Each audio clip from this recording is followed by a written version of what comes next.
Comment le fonds France d'indépendance AM a performé sur le mois de mars 2026. C'est ce que nous allons regarder ensemble dans cette vidéo.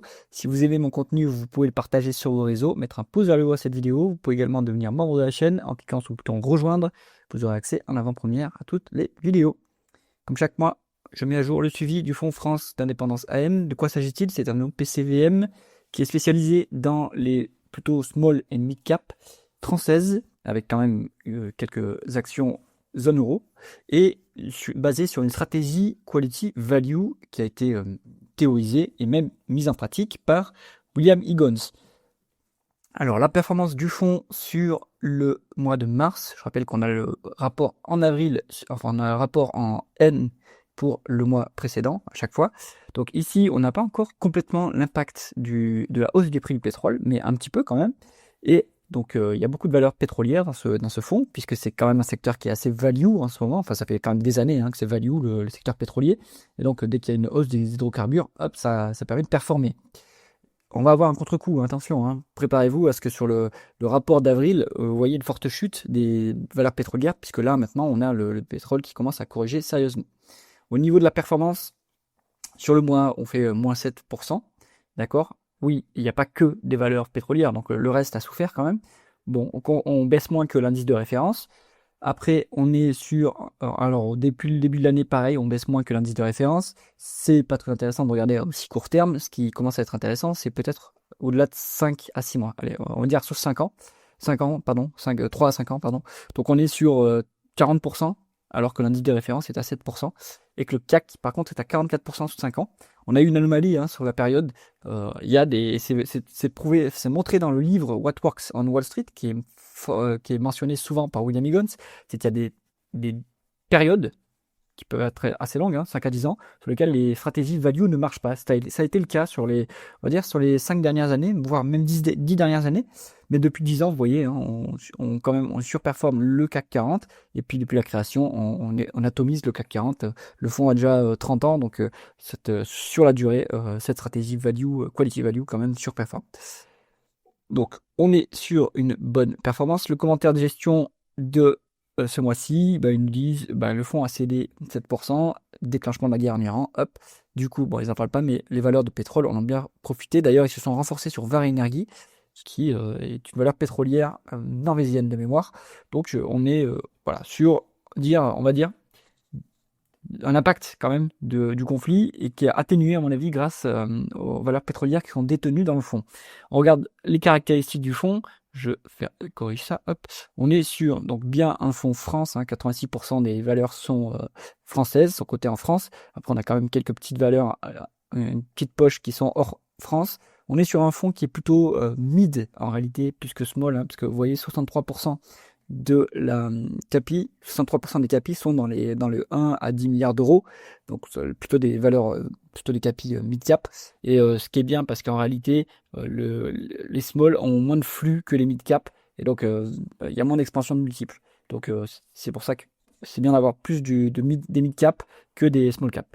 On est quand même value par rapport aux multiples. Alors ici, ils mettent le PER, c'est pas les multiples qui suivent d'ailleurs. Le multiple qui est souvent mentionné par William Higgins, c'est le prix sur capacité d'autofinancement. Donc c'est même pas le prix sur cash flow opérationnel, c'est au-dessus de ça dans le tableau de flux de trésorerie. Bon, c'est pas disponible souvent comme données. Un bon proxy, moi le proxy que je préfère, c'est valeur de l'entreprise sur EBITDA. Bon, en tout cas ici ils nous mettent le price earning, on est à 10,7, alors que l'indice de référence est à 18, donc l'indice de référence n'est pas du tout value, alors que le fonds France a quand même une belle décote par rapport à l'indice de référence. C'est pour ça que ça performe. Attention, il faut quand même prendre des valeurs quality pour que ça marche. Bon, 2,7% de rendement du dividende, ça c'est pas une très bonne métrique value en réalité. Et on n'est pas sur un fonds qui est deep value, puisqu'on n'a pas de décote sur ActiveNet. Donc on est vraiment plutôt sur de la value, c'est-à-dire des multiples de flux qui sont décotés. Bon, au niveau des secteurs, vous regarderez, mais on va regarder plutôt le commentaire les principales variations. Donc 42% de pertes sur Vår Energi, aucune surprise, hausse du pétrole. Noël et Prom, superbe performance, je l'ai en portefeuille si vous suivez la chaîne, j'en fais le suivi quand même depuis pas mal de temps. Bon c'était déjà une valeur value avant la hausse du pétrole, avec la hausse du pétrole ça a explosé. Donc 21% de perf sur la période. Très bien. GTT, ça m'intrigue un peu qu'ils fassent du GTT, puisque on est sur une boîte qui n'est pas du tout value. En fait, on est sur une boîte qui est croissance à prix raisonnable, qui commence à être chère d'ailleurs. Ils l'ont rentré alors qu'ils étaient déjà au-dessus de leur seuil d'intervention value classique. Donc ça m'intrigue un petit peu. Ils font quelquefois des petites incartades en dehors de la stratégie, mais pourquoi pas. Donc JTT, il y a un momentum qui reste favorable, puisqu'ils continuent à empocher des commandes. Ogotoliners, ça fait longtemps qu'on n'en a pas parlé, on va en parler un peu après. Donc on est sur une boîte qui fait du transport, du fret maritime, mais c'est un peu spécialisé, puisqu'ils font du roll-on, roll-off, transport de véhicules par bateau. Donc hausse du prix du fret, tiens, c'est pas mal ça, parce que on a eu un super cycle sur 2020-2021, ça a complètement boomé sur le secteur, et puis là on a peut-être la même chose à nouveau, et à chaque fois qu'il y a des conflits géopolitiques qui bloquent des détroits et des routes maritimes, eh bien on a le prix du fret qui explose, et du coup ces acteurs-là en profitent. On va en parler après. Mooninvest, bon, alors Mooninvest c'est une boîte qui fait du granulé granulé en bois, à bois, je sais plus comment on dit, pour le chauffage, etc., pour le poêle. Du coup, ça, c'est une alternative face aux autres énergies qui commencent à se renchérir assez sérieusement.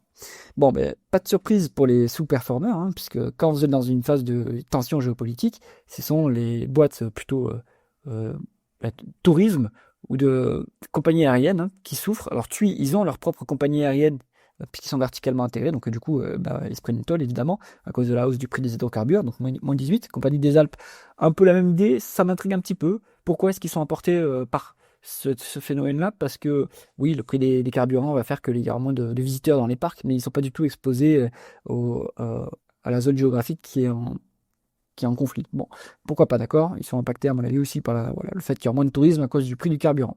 Quadient, bon, Quadient, c'est un value trap, hein. Je comprends pas qu'ils conservent du Quadient en portefeuille. C'est une boîte qui faisait avant les automates de poste. Du coup, ça, c'est en train de mourir. Ils essayent de pivoter vers le logiciel, notamment la facturation électronique. Pourquoi pas, mais c'est trop lent comme pivot, et donc, en attendant, ils sont massacrés, hein. Donc, value trap, à mon avis. Mersenne, on est dans la production de composants qui intervient dans les batteries électriques. Donc, c'est quand même une thématique de long terme. Il y avait eu un problème de surinvestissement il y a 2 ans ou 1 an et demi. Bon, là, il n'y a rien à signaler sur la période. Je ne pense pas qu'il y ait de lien avec l'actualité géopolitique et les conflits. Donc, il peut y avoir, parfois, vous pouvez avoir des variations de cet ordre-là sans qu'il y ait on va dire, de facteurs intrinsèques. Juste parce que je me souviens plus de ce qu'ils font. Si vous le savez, dites-moi en commentaire. Peut-être que c'était, je sais plus. Peut-être que c'était un peu comme la boîte Safoland. Il faudrait regarder. Alors, dans les principales positions du fonds maintenant, sans surprise, on va voir quand même en numéro 1 une valeur pétrolière, donc Morel et Prom, qui est quand même une valeur qu'ils ont en portefeuille depuis longtemps. À mon avis, Vår Energi, comme ils avaient une petite position, c'est pour ça qu'elle n'est pas plus haut dans le classement, mais ça a quand même profité. Ça a bien monté. Ensuite, on a du Havas. Donc, Havas, je l'ai en portefeuille. Elle est très décotée. La publication n'était pas mauvaise, hein. D'ailleurs, la publication de Publicis, qui est dans le même secteur, n'était pas mauvaise non plus. Donc, c'est très décoté, Havas. Il y a le narratif intelligence artificielle. À mon avis, pas justifié. Ils arrivent à prouver qu'ils ne se font pas disrupter par l'intelligence artificielle et qu'ils arrivent à intégrer l'IA dans leur process de production. Donc, à mon avis, Havas, ça reste une opportunité. Ipsos, la publication était plutôt médiocre, mais ça vaut pas grand-chose. En réalité, c'est très décoté. Pour l'instant, ils n'arrivent pas à prouver qu'ils se font pas disrupter par l'intelligence artificielle. Ou alors, il y a peut-être un autre facteur qui font qu'ils sont un peu en décroissance encore, hein. Moi, je pense qu'Ipsos, normalement, ils devraient réussir à résister à l'IA parce que ils ont quand même une haute valeur ajoutée et ils ont des datas propriétaires donc qui ne sont pas accessibles aux IA. Donc, normalement, on devrait pouvoir s'en sortir sur Ipsos. Bon, LDC, c'est défensif, c'est du poulet via les compagnies, c'est une holding avec 3 participations. Vous avez Bourse Direct, vous avez la compagnie financière Tradition et vous avez Swiss Life. La somme, le tout est décoté par rapport à la somme des parties. Vous avez une décote une décote de holding qui est assez prononcée via les compagnies, alors que les résultats sont plutôt pas mal, donc ça peut être intéressant. Moi, je trouve que c'est un peu pénible d'avoir les holdings, donc c'est pour ça que je regarde pas trop ce dossier. Dassault Aviation, dans la thématique défense, c'est un petit peu baissé, pourquoi pas, mais la thématique défense me semble quand même très valorisée, maintenant bien valorisée, donc il n'y a pas de seuil d'intervention à mon avis. Électricité Strasbourg, on est dans la production d'électricité en Alsace, très décoté, bon dividende, de la croissance et de la qualité. C'est un bon dossier. Bon, après, c'est filiale d'EDF, donc État au capital et marché réglementé. C'est ça le bémol. Elis, il souffre un petit peu hein, quand même, je trouve, à cause ils sont pas mal endettés, Elis, et donc pour faire la croissance, ils font surtout de la croissance externe. Et donc, les taux d'intérêt qui montent, ça les pénalise quelque peu. Donc, voilà. C'est que ça nuit quand même value. Hein. Maintenant, le multiple est décoté. Le multiple valeur d'entreprise sur EBITDA est plutôt décoté sur Elis. Donc, ça peut se regarder. Bon, score réassurance. Moi, je suis pas fan du secteur. Et moi, les prom. Bon, ben, on est sur un boom pétrolier. Donc, c'est normal que ça performe. Bon. Allez, je vous ai préparé une watchlist sur Investing Pro. J'ai sélectionné quelques titres, ceux dont on ne parle pas très souvent. Hop, donc je vous rappelle que vous avez 15% de réduction. Il y a le lien en haut à droite sur l'abonnement Investing Pro si vous souhaitez vous abonner. Les colonnes de cette watchlist, on a le nom de l'entreprise, l'industrie dans laquelle elle opère, la capitalisation boursière en euros, croissance du chiffre d'affaires en rythme annualisé sur 5 ans, les multiples de valorisation par rapport au flux, valeur d'entreprise sur EBITDA, ratio court-bénéfice, ratio court-free cash flow, multiples de valorisation par rapport aux actifs tangibles. Il y a presque une décote sur Moule-Invest. Le PEG ratio, c'est plutôt pour les valeurs de croissance. Est-ce qu'il y en a une ici de valeur de croissance vraiment pas vraiment, pas vraiment.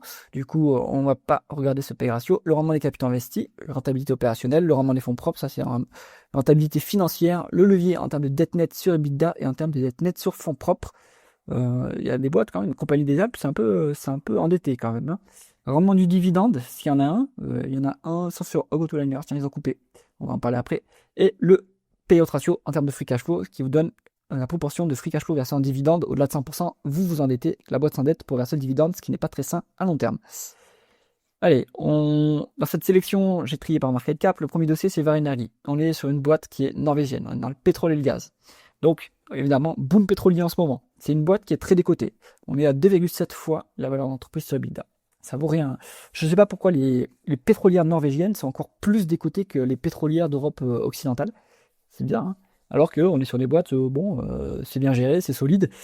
Peut-être que c'est la zone géographique qui veut ça, mais en tout cas, c'est pas très cher. Hein. On est sur 9 milliards d'euros de market cap, 23% de croissance du chiffre d'affaires en rythme annualisé sur 5 ans. Bien aidé, on l'a dit, par le boom du pétrole quand même, mais ils font aussi la croissance en termes de production, donc intéressant. On est sur 44% de rendement des capitaux investis. C'est énorme, superbe rentabilité. Alors, je pense qu'il y a un biais sur le ROE et sur la dette nette sur fonds propres. À mon avis, les fonds propres ont varié, donc ils ont fait des rachats d'actions pour les annuler peut-être. Mais en tout cas, ici, la rentabilité opérationnelle est stratosphérique. Hein. Même pour une boîte de pétrole, 44%, c'est très très bon. Un petit peu de dette, mais pas grand-chose. 0,8 fois les EBITDA, c'est bien, c'est maîtrisé. Du dividende, 12%. Et un payout ratio à 69%. Donc sécurisé. C'est payé en couronne norvégienne. Attention, il y a un prélèvement à la source qui est assez violent, hein, je crois, sur la Norvège. Donc, c'est lisible PEA. C'est difficile, à mon avis. Ça dépend des courtiers. C'est difficile à l'avoir en PEA. Donc, si vous l'avez, peut-être sur Interactive Broker, qui sont assez bons pour faire ça, pour vous donner accès à des boîtes PEA, alors que d'autres courtiers sont quand même. C'est plus compliqué. Mais vous allez avoir un prélèvement à la source là-dessus. Donc, votre dividende net, à mon avis, il sera plus bas que ça. Mais c'est peut être intéressant. Donc, on est sur un dossier, à mon avis, qui vaut le coup d'être creusé. Hein. C'est intéressant quand même, du Vår Energi. C'est pas trop cher en ce moment, malgré la hausse du pétrole. Nexans, on est sur la thématique de long terme de l'électrification de l'économie. Ils sont sur la production de câbles. Donc, bon, c'est quand même, ils font des câbles sous-marins, par exemple. Hein, donc, il faut quand même des trucs à haute valeur ajoutée. Même si, en soi, ils sont pas dans le haut de la chaîne de valeur de l'électrification. Ils sont pas dans la production de data center, par exemple.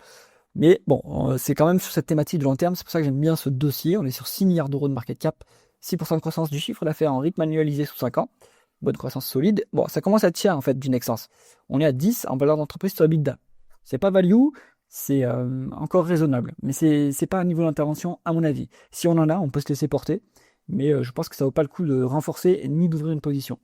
Et si on veut vendre, à mon avis, et vu que le multiple commence à se tendre, on peut vendre un peu par touche, hein, pour alléger un petit peu, parce que le multiple commence à se tendre un petit peu. 8,6% de rendement des capitaux investis, c'est plutôt pas mal pour une activité intensive en capital. On a 0,4 fois les bidas en dette nette, 13% des fonds propres, la dette est complètement maîtrisée, 2,1% de rendement du dividende et 25% des free cash flow versés en dividende.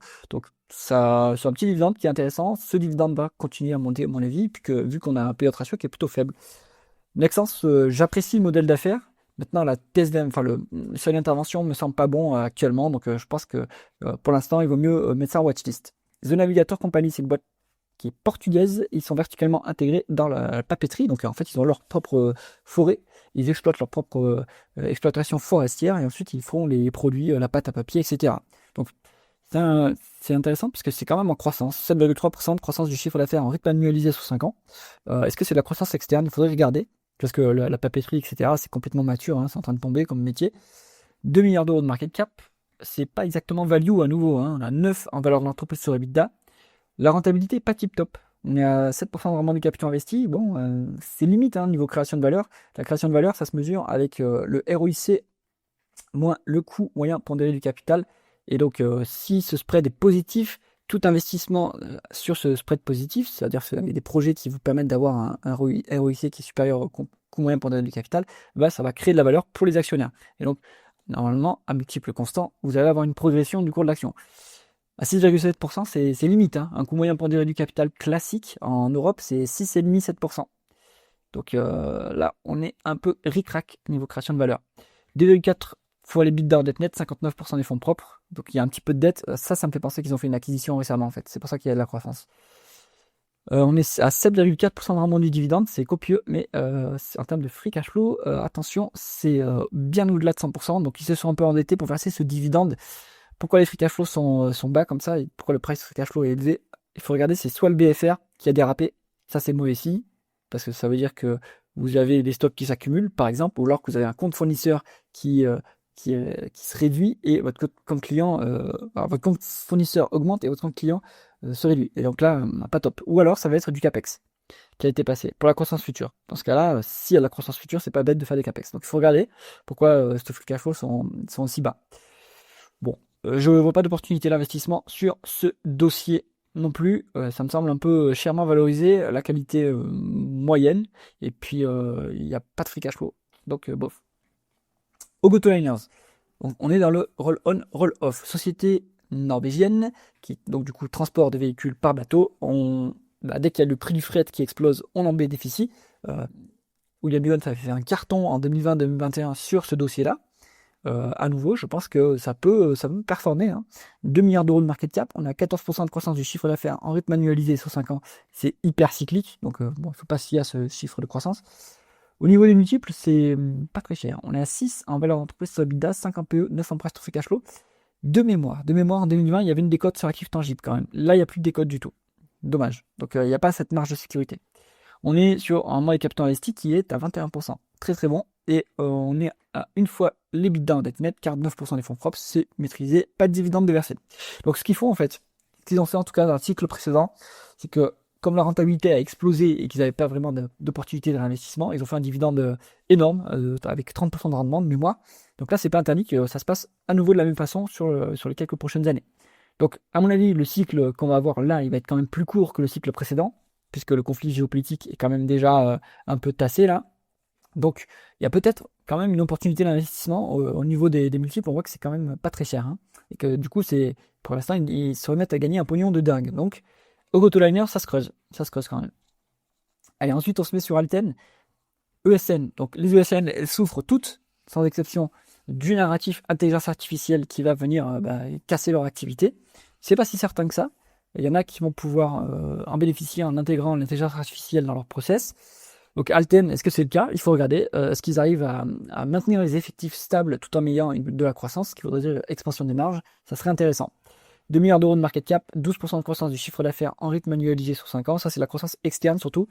On est à 5 en valeur d'entreprise sur EBITDA, 20 en PE, 7 en price to free cash flow. Bon, c'est décoté. Donc le marché n'en veut pas parce que intelligence artificielle. Est-ce que le marché a raison? Il faut creuser. 8,5% de rendement du capital investi. Bon, ça reste honnête comme rentabilité, même si c'est pas exceptionnel. Hein. Pour une boîte qui fait de la prestation intellectuelle, normalement, on voudrait quand même avoir du 10%, parce que là, vous n'avez pas d'actifs immobilisés. En général, le BFR est nul ou négatif sur ce modèle d'affaires, donc on aimerait avoir une meilleure rentabilité, mais c'est encore en bas de cycle, hein, les ESN. Bon, pas de problème au bilan, on est cash net, et on verse un dividende de 2,5% avec 16% du free cash flow, donc les dividendes sécurisés, ça commence à être un petit peu intéressant, ce niveau de dividende. Donc si on veut être contrariant, moi je pense qu'on peut regarder Alten. Et sur Ipsos, ça va être un peu le même topo. Alors c'est pas les médias, hein, c'est la data science, ça fait ce qu'ils font. Ils font des enquêtes d'opinion, ils font des analyses de marché, des études de marché, ils font des sondages, etc. Donc plutôt de prestations à valeur ajoutée quand même. C'est pour ça que je suis pas sûr que l'intelligence artificielle va les manger complètement, mais à voir, hein, ça dépend. Il y a peut-être des segments qui seront attaqués. 1 milliard de market cap, il y a 1,4 milliard. On est sur 7% de croissance du chiffre d'affaires en rythme annualisé sur 5 ans. Ça, c'est que de la croissance externe. En organique, si on fait 0, on est à 5 en valeur d'entreprise sur EBITDA, 8 en PE, 7 en price to free cash flow. Donc c'est value au niveau des multiples. La rentabilité est bonne en fait. Hein. 10% de rendement des capitaux investis. Bon, Alors, prestations intellectuelles, pas d'actifs intangibles, pas d'actifs immobilisés, pardon. Bon, d'accord. Mais 10% quand même, c'est pas mal. Une fois l'EBITDA en dette nette, 23% des fonds propres, on est bien sur la dette. 6% de rendement du dividende. Et c'est bien sécurisé avec 37% de free cash flow. Voilà. Si on veut faire du dividende, Ipsos, pourquoi pas. Si on veut faire de la value, Ipsos, pourquoi pas non plus. À nouveau, ça va être un petit peu contraire, hein. Puisqu'il y a le narratif intelligence artificielle, la dernière publication n'a pas trop rassuré. Le management s'est montré confiant pour l'année 2026 en disant qu'ils maintenaient leurs objectifs, à voir s'ils arriveront à le faire. Compagnie des Alpes, on est dans le tourisme. Donc, comme le nom l'indique, l'entreprise gère des stations de ski, mais aussi le Futuroscope. Donc, on est plutôt sur des gros actifs immobilisés, des gros coûts fixes, et voilà, secteur touristique. 1,3 milliard de market cap, 18% de croissance du chiffre d'affaires en rythme annualisé sur 5 ans. Je pense qu'ils ont fait une acquisition. 8 en valeur d'entreprise sur EBITDA, 12 en PE, 12 en presto free cash flow. C'est pas value en fait, c'est limite value, mais pas exactement. Rentabilité de bof, hein. On est, bon, alors c'est très intensif en capital comme métier, mais 6% de rendement des capitaux investis, on gagne pas son coût moyen pour donner du capital ici. Donc dommage, beaucoup de dettes à signaler, 3,8 fois les bidas dette nette. Alors il y a peut-être des loyers là-dedans, mais bon, ça compte quand même comme de la dette, hein. Et on a 3,8% de rendement du dividende, 45% des free cash flow. Dividende sécurisé, mais bon, beaucoup de dettes, qualité pas top. Voilà. Plutôt à l'écart, hein, moi je pense, de Compagnie des Alpes. Elle a bien performé sur les 2 dernières années, mais maintenant je vois moins d'expansion multiple. Mersenne, on est sur une entreprise qui produit, alors je crois que c'est du graphène, qui rentre dans la conception, la production des batteries et des véhicules électriques. Donc on est quand même sur une tendance de long terme.